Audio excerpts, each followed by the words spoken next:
Super star Rajinikanth கௌரவ தோற்றத்தில் நடிச்சு அவருடைய மகள் ஐஸ்வர்யா ரஜினிகாந்த் இயக்கி இருக்கிற படம் தான் லால் சலாம். அந்த படத்தோட ஹானஸ்டான ரிவ்யூவை இப்ப நம்ம பார்த்துடலாம்.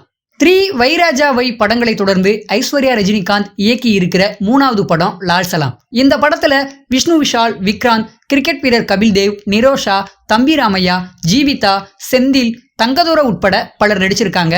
லைகா நிறுவனம் சுமார் 40 கோடி பட்ஜெட்ல தயாரிச்சிருக்கிற இந்த படத்துக்கு இசைப்புயல் AR ரகுமான் இசையமைச்சிருக்காரு. தன்னோட மகள் டைரக்ட் பண்ண படம் அப்படின்றதுனால சூப்பர் ஸ்டார் ரஜினிகாந்த் கேமியோ ரோல்ல நடிச்சிருந்தாரு. ஆனா படத்தை பார்க்கும்போது இது ஒரு நீளமான கேமியோ ரோல் அப்படின்னு சொல்லலாம். 90களில் நடந்த கதை, கிரிக்கெட் மற்றும் மத அரசியல பேசுற வகையில இந்த படத்தோட கதை அமைஞ்சிருக்கு. லால் சலாம் படத்தோட முதல் பாதி முழுவதும் எமோஷனல் காட்சிகள் நிறைந்ததா இருக்கு. ரசிகர்களுக்கான மாஸ் மூவ்மெண்ட்ன்றது ரொம்ப கம்மி தான். ரொம்ப ஸ்லோவா திரைக்கதை போகுது. தம்பி ராமையா நடிப்பும் செந்தில் நடிப்பும் ரசிக்கும்படி இருந்துச்சு.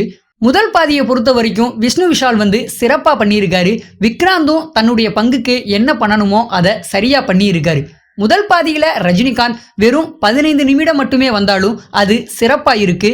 இன்டர்வல் பிளாக் சும்மா தாறுமாறா தெறிக்க விட்டு இருக்காங்க. லால் சலாம் படத்தோட 2ஆம் பாதி படத்தை வேற லெவலுக்கு கொண்டு போயிருக்குன்னு தான் சொல்லணும். ரஜினிகாந்த திறம்பட கையாண்டு இருக்காங்க. அவருக்கு இது சரியான கதாபாத்திரம். இந்த படம் முழுக்க முழுக்க ஃபேமிலி ஆடியன்ஸுக்கான படம். குறிப்பா கிராமப்புற ஆடியன்ஸை இந்த படம் வெகுவா கவர்ந்து இழுக்கும்னே சொல்லலாம். முழுக்க முழுக்க கண்டென்ட் சார்ந்த படம். குடும்பத்தோட போய் பார்க்கலாம். மாஸ் காட்சியும் இருக்கு, வசனங்களும் சூப்பரா இருக்கு.